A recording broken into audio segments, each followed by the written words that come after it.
Hello mate and welcome to Unity for Dum Dums episode 4. I think it's episode 4. Yes, we're in episode 4. Okay, so if you haven't participated in the previous videos, I'd highly recommend that you do it.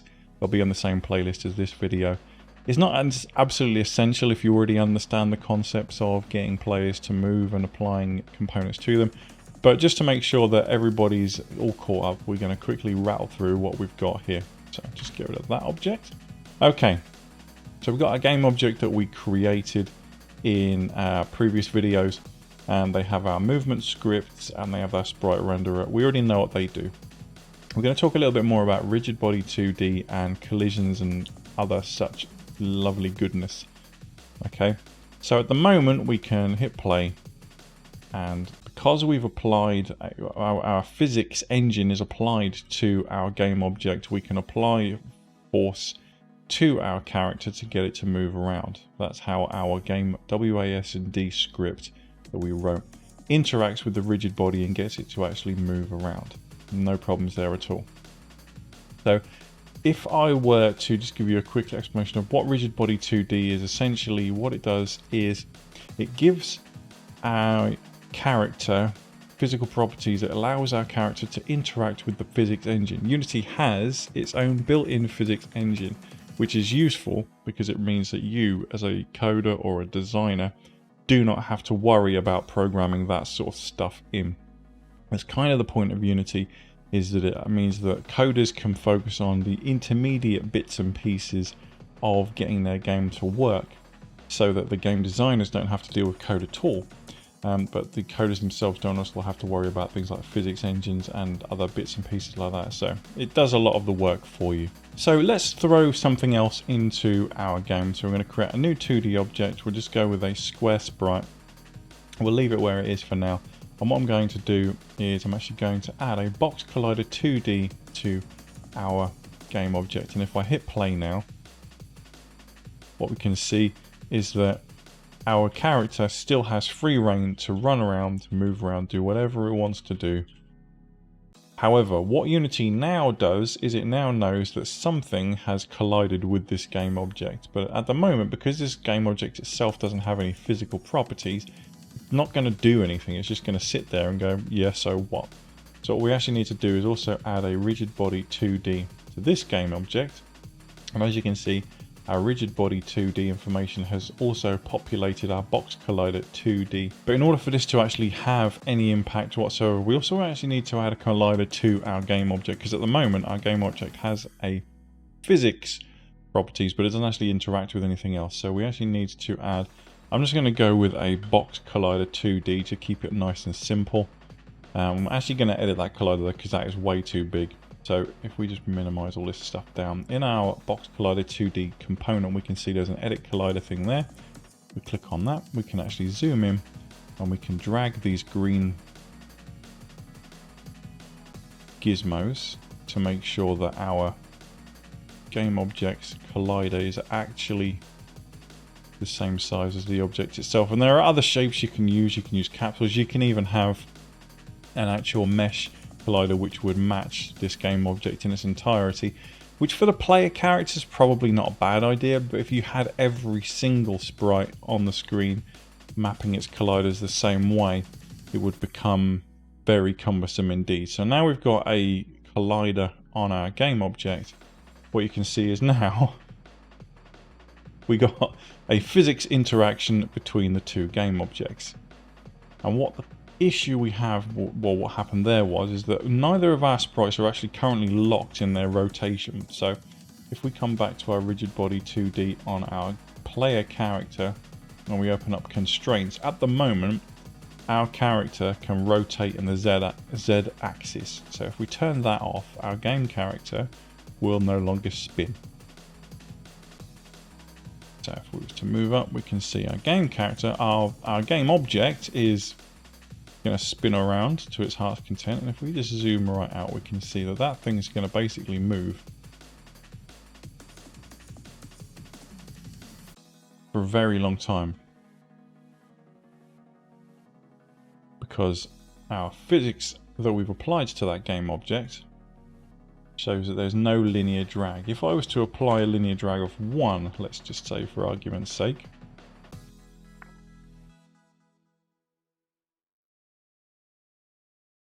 and nudge it, you can see that now it slows down. But because we've got almost no angular drag, it's going to take a very long time to slow down. So if we change our angular drag to, let's say, 0.5,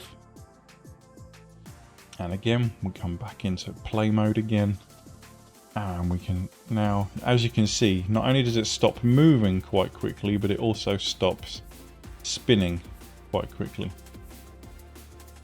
So I think this now has more of a feeling like something maybe floating in water. It has that kind of feeling to it, how quickly it stops spinning. So you can play around with those two values, its linear drag and its angular drag, to enable that to sort of change the physical properties of what's happening there. Now, let's just say we remove the rigid body 2D component from our square. So it's still got a collider, but it no longer interacts with the physics engine. What's going to happen to our game object now?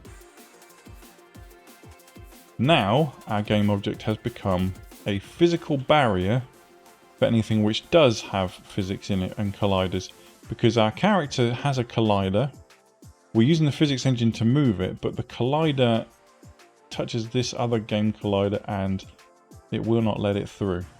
Which, on the face of it, you think, well, that's not much use, but actually this is really useful, because if we were to, let's just say, move this into the top left hand corner, we could do that, and then we could duplicate that,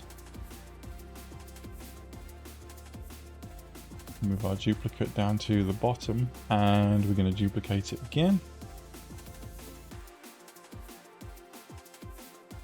But this time change the properties so that it's like this, and then we'll duplicate that last one more time.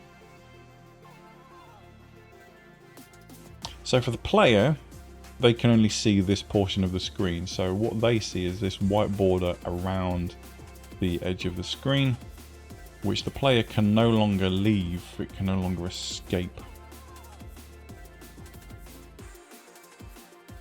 So let's just throw in one more game object, and we're going to create didn't mean to do that, misclicked. We come to 2D game object sprite, and this time we're going to come up with a circle. We're going to add a rigid body 2D, like that, and then we're also going to add a circle collider 2D. We'll just zoom in and check that our circle collider matches the object. Yes, it does. That's great. And we're going to make sure that gravity scale is set to 0. Mass is going to be set to 0.5, so it's lighter than our player game object. We just have our linear drag of being 0.2, 0.2, and then we're going to have our angular drag being 0.1. And we're going to let that do what it's got to do. So now if we hit play, we should now have our player character, which has the ability to push this object around within our game world. So, you know, it has its uses for sure. If you have just a collider on an object, it doesn't interact with the physics engine, but it still has a mass. The only other thing that I would like to draw your attention to is the is trigger option on our circle collider or our box colliders. In that, if we were to turn that on, and now we were to go into our game, you can see that it's no longer acting like it's got a physical presence. It's still there, it's still got its rigid body 2D, but because we've turned its collider into a trigger, what a trigger enables us to do is create objects which, when interacted with, when our colliders actually intersect, that something in-game in the code can actually be triggered. We can have an actual property. So for example, if we were coding a Pac-Man game, when our character goes across the food tablet thingies, the little dashes in the map, rather than having a physical presence that when we smash into them those move, we want the player's score to be incremented by 1 and then the game object destroy itself. just be aware that if you're putting these colliders into your game and they're not interacting in the way that you want, just double check that the is trigger isn't selected. Hope you found that useful, guys. Let me know what you think in the comments below, and I will see you in the next one. But until then, you take damn good care of yourselves, alright? Bye-bye.